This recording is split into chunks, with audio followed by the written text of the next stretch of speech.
Delaware County, a great place to live, work, and raise a family.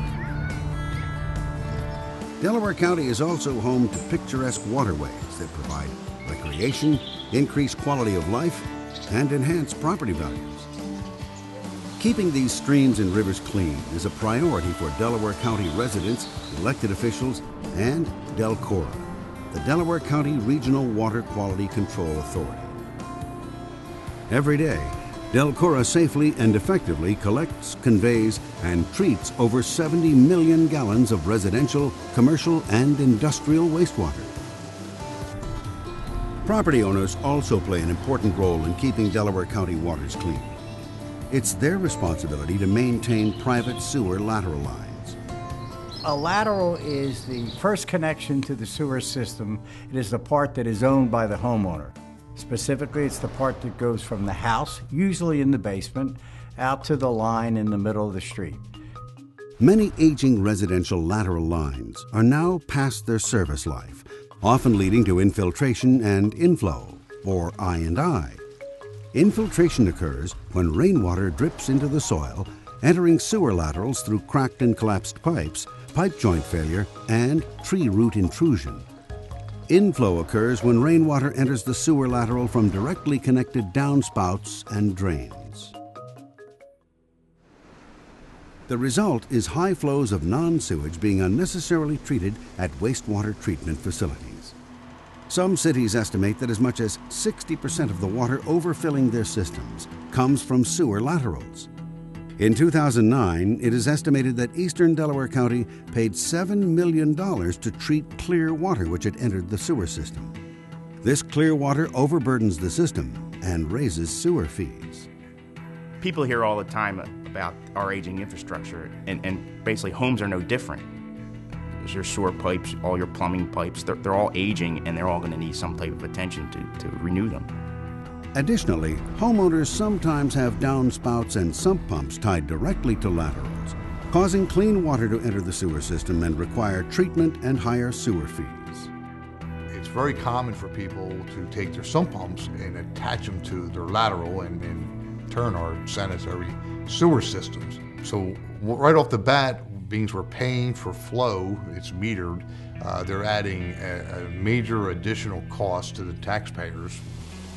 When a system is overloaded with clean water, in addition to normal sewage flows, the system can exceed capacity, leading to a sanitary sewer overflow, or SSO. Uncontrolled SSOs can back up into basements or can be discharged through manholes into streets and nearby waterways.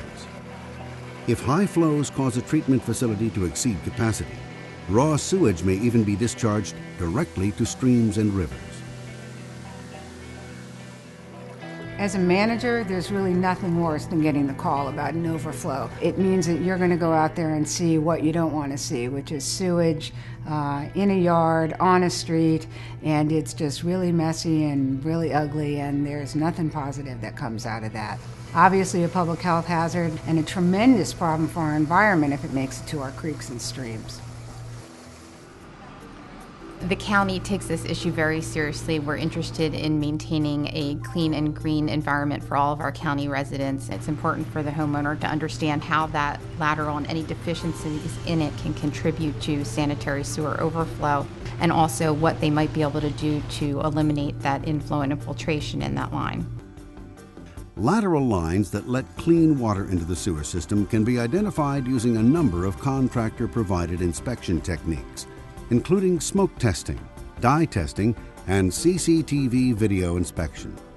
Inspection costs are the responsibility of the property owner.